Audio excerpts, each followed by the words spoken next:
Monsieur le préfet, certains d'entre nous, ne vous voyant pas arriver, on craint à un moment donné, puisque vous êtes nous venus en Vendée, que vous soyez trompé de porte et que vous soyez allé directement au vent d'espace où se déroule le spectacle Star 80.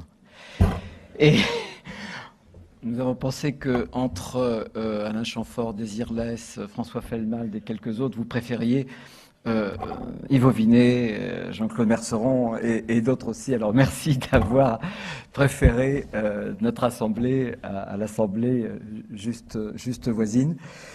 J'en profite pour vous remercier de votre présence. C'est une date importante puisqu'on fête l'anniversaire de Trivalis. Ça a été une semaine importante puisque nous avons réussi à obtenir de haute lutte, vous le savez, la circulaire qui devrait nous permettre de simplifier les procédures pour nos digues. Nous venons d'apprendre il y a 1 ou 2 heures que la Vendée était choisie pour la Coupe Davis, fin janvier prochain. Et nous souhaitons qu'avant Noël, on puisse avoir d'autres bonnes nouvelles, par exemple sur la bis 131. Et je voudrais vous dire devant le public et devant témoins que si c'était le cas, nous vous ferions éternellement et à perpétuité citoyens de la Vendée. Je voudrais bien sûr saluer les parlementaires qui sont ici, notamment notre ami député Alain Leboeuf, monsieur le maire de Mouilleron, qui aura quand même l'avantage aussi d'avoir le nom de sa ville qui va rayonner au moment de la Coupe Davis. Je voudrais tout particulièrement saluer aussi quand même notre ami sénateur, mais aussi fondateur de Trivalis, puisque il a été le premier président du syndicat qui a précédé Trivalis, qui était le syndicat comment dirais-je, de préfiguration. Et je sais d'ailleurs qu'il m'en doit quelques effets. Je voudrais dire à Jean-Claude, puisque c'est sans doute les plus belles années qui sont celles que tu as passées à la tête de Trivalis, qui riment avec sinécure, qui riment avec détente, qui riment avec sérénité. Chacun le sait ici. Et comme il y a quelques instants, notre ami sociologue Gérard Bertoloni associait le déchet et la psychanalyse, je me suis dit, et nous nous sommes dit, que tu t'en étais pas trop mal tiré, si ce n'est la calvitie. En tout cas, mon cher Jean-Claude, j'en profite de cet instant qui m'est donné pour te saluer, pour saluer ton action. Et je sais que entre nous, et les élus qui sont ici le savent aussi, que tu as éprouvé une certaine souffrance à la tête du syndicat dans des moments difficiles que tu as tenus. Et je crois que tous les élus qui sont ici, ceux qui ne le sont pas ou ceux qui ne le sont plus, t'en sont aussi vraiment reconnaissants. Je voudrais saluer à mon tour le président actuel de Trivalis. Yves, c'est un job qui est extrêmement difficile. C'est pas la fonction la plus valorisante, j'en dirai quelques mots pour la conclusion.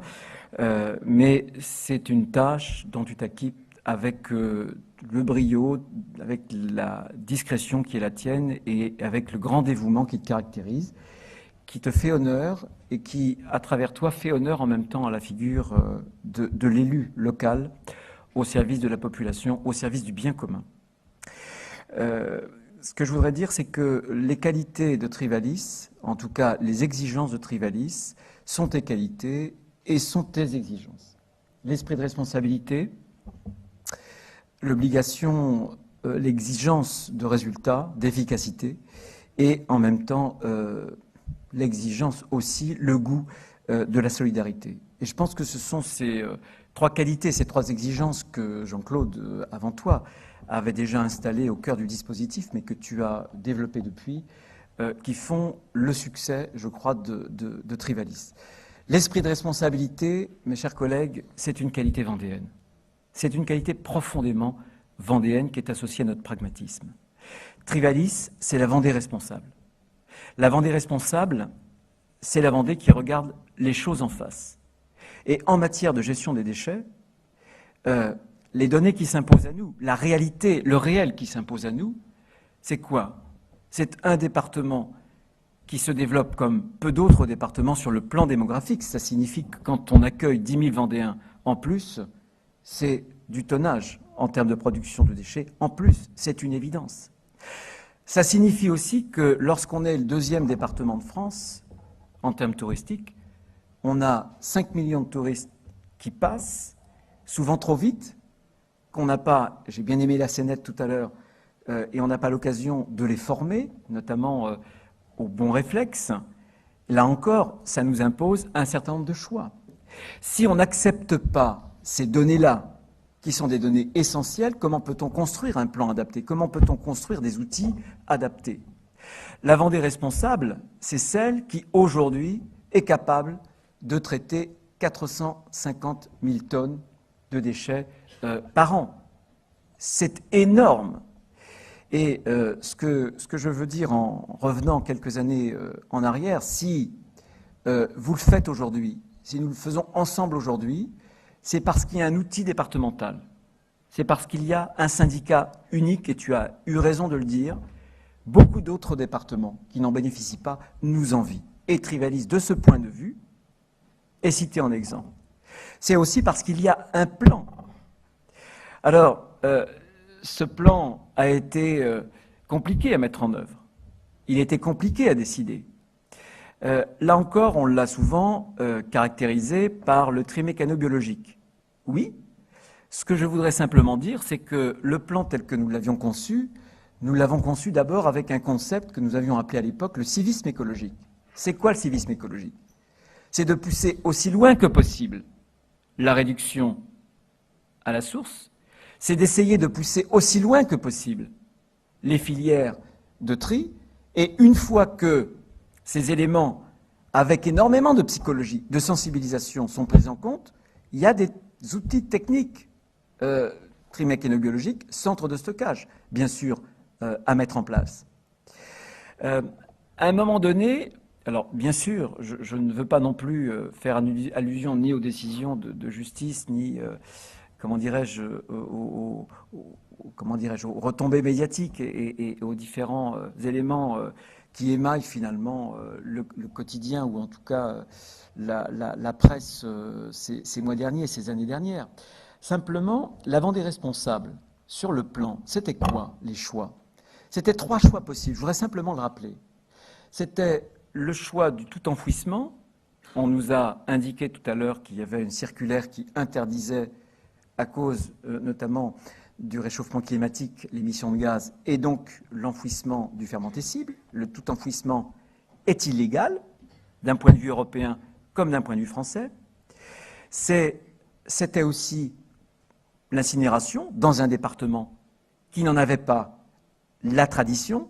Et j'entendais le week-end dernier un reportage à Clermont-Ferrand, qui avait un incinérateur, qui a choisi de faire un incinérateur, dont 537 médecins ont envoyé à la population une pétition signée pour dénoncer les ravages des dioxines, etc. etc. Bon. Vous imaginez, là où il y a une tradition d'incinération, c'est là qu'on peut estimer qu'il est plus facile de faire un incinérateur ou de moderniser. Ça n'est pas le cas. Imaginez dans un département dont ça n'est pas du tout la culture. Et il y avait le tri mécano-biologique. C'est ça les choix que nous avions devant nous. Les choix, nous les avons faits. La réduction à la source, la pédagogie, le tri, la labellisation des déchetteries et bien sûr les usines, les 2 unités de tri mécano-biologique qui ont été réalisées. Quand on a fait ce choix, ensuite il faut le comparer à l'efficacité, c'est-à-dire est-ce que ces choix sont efficaces? Est-ce que les résultats qui ont été obtenus sont à la hauteur des objectifs qui avaient été assignés au plan? Très rapidement, pour ne pas trop rallonger, quelques chiffres. La Vendée aujourd'hui occupe la 3e, la 4e, la 5e place sur un certain nombre de dispositifs de performance. Elle occupe, grâce à vos efforts, grâce aux efforts des Vendéens, grâce au civisme écologique, la 3e place pour ce qui est le recyclage des journaux et des emballages. Et notre performance à nous, c'est 26%, 25% de plus par rapport à la moyenne nationale. La 4e place, c'est pour le recyclage du verre. Là encore, notre performance à nous, c'est 36% de mieux que la moyenne nationale. Tu citais tout à l'heure le chiffre de 78 kilos qu'en 10 ans, nous avons économisé en termes d'ordures grises, en termes d'ordures résiduelles, ménagères, bien sûr. Là aussi, la plus récente étude de l'ADEME a montré que nous étions, de ce point de vue-là, en 5e position de l'ensemble des départements français. Quant au compost que les unités de tri mécano-biologique produisent, il est d'excellente qualité, quoi que l'on en dise. Et bien sûr, j'espère bien que les décisions à venir pourront le prouver de façon encore plus éclatante. Donc je crois qu'il y a tout lieu de se satisfaire. Bien sûr, il y a encore énormément de progrès à faire. Et je suis sur un point, en tout cas, très en désaccord avec le sociologue qui était là tout à l'heure. Entre la redevance incitative et la taxe d'enlèvement des ordures ménagères, il n'y a pas photo. Je sais que sur le littoral, c'est quelque chose de compliqué à mettre en œuvre. Je sais que la propension française à aimer au-delà du raisonnable les taxes et les impôts est incommensurable et que, de ce point de vue-là, le génie national n'a pas de limite. Nous sommes admirables, bien. Mais, voyons, entre un impôt et une redevance que supporte l'usager, je veux dire que la taxe d'enlèvement, quand vous avez une personne âgée qui est seule, dans une grande maison, avec une valeur locative importante, est-ce que c'est juste par rapport à une famille un peu plus nombreuse, certes? Est-ce que c'est juste? Non. Si on veut demain faire de la pédagogie, et les exemples, les tout premiers exemples, je pense à Roche-Servière, mon cher Alain, et Montaigu, eh bien, nous ont montré que si la pédagogie relie le porte-monnaie, je suis désolé, mais ça nous permet d'avancer beaucoup, beaucoup plus vite. Et donc, le plan prévoyait d'ailleurs, il y avait un paragraphe sur la redevance incitative. De grâce, tous ceux qui peuvent se tourner vers la redevance incitative, c'est beaucoup mieux que la taxe d'enlèvement des ordures ménagères. C'est ce que je voudrais quand même redire. Donc, un principe de responsabilité, un principe d'efficacité. Il ne s'agit pas de faire de l'autosatisfaction, mais il s'agit de répondre aux critiques qui sont récurrentes. Il y a une telle disproportion entre l'espace de quelques-uns, la représentativité, si j'ose dire, médiatique de quelques-uns, et ce qu'ils sont en réalité en nombre, c'est-à-dire la représentativité démocratique qu'on comprend des élus, qui de temps en temps sont découragés, qui sont lassés. Et je crois qu'à ce moment-là, il faut les soutenir. Et je sais que vous avez soutenu Yves et son équipe. Bien sûr, il ne s'agit pas de faire de l'autocélébration. Le plan, nous allons le réviser, nous l'avons voté, nous allons le réviser d'abord parce que la loi a changé, et il faut que nous intégrions, Monsieur le Préfet, désormais les déchets non dangereux. Il faut que nous intégrions un plan aussi spécifique sur notamment le BTP. Et enfin, deuxième raison, il faut en même temps que le plan évolue, parce que la situation de 2006 n'est plus du tout la situation d'aujourd'hui. Il y a eu ce civisme écologique, il y a eu énormément, vis-à-vis des Vendéens, d'efforts de réaliser. Il faut en tirer les conséquences sur un certain nombre, notamment, d'outils départementaux. C'est ce que nous ferons. Il faut lui donner sans doute plus de souplesse.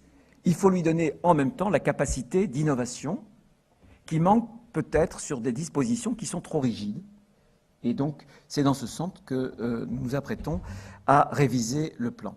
Responsabilité, efficacité, une efficacité qui est toujours en mouvement, et enfin, solidarité. Ce que j'observe, et moi je l'ai vécu dans mon canton, avant de créer une communauté commune, j'ai présidé un CIVOM. Le job du CIVOM, la compétence du CIVOM, c'était les ordures ménagères.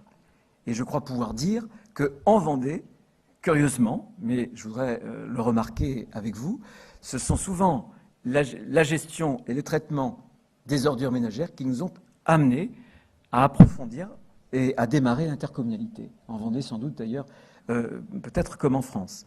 Cette solidarité, c'est la clé du succès. Pourquoi? Parce que c'est l'intérêt général, parce que ça nous concerne tous. Il faut un syndicat. On a fait ce choix de la solidarité très tôt. On continue à faire ce choix de la solidarité avec la péréquation. L'île-Dieu, par exemple. Il faudra amplifier non seulement cette péréquation, mais des outils de mutualisation. Je suis certain qu'en matière de collecte, il y a un certain nombre de choses à faire, même si les situations sont extrêmement différentes d'une petite région de Vendée à l'autre.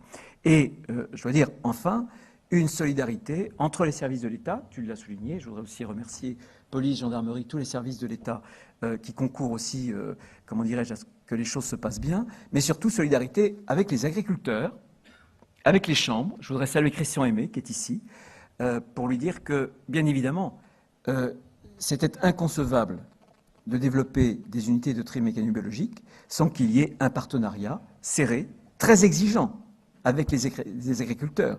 Et moi, nous n'avons jamais demandé aux agriculteurs de se satisfaire d'un compost médiocre. Et jamais, en Vendée, il n'a été question d'épandre sur notre terre. Et Dieu sait si on est fier de nos racines en Vendée, et si on aime notre terre. Il est hors de question de la souiller avec un mauvais compost.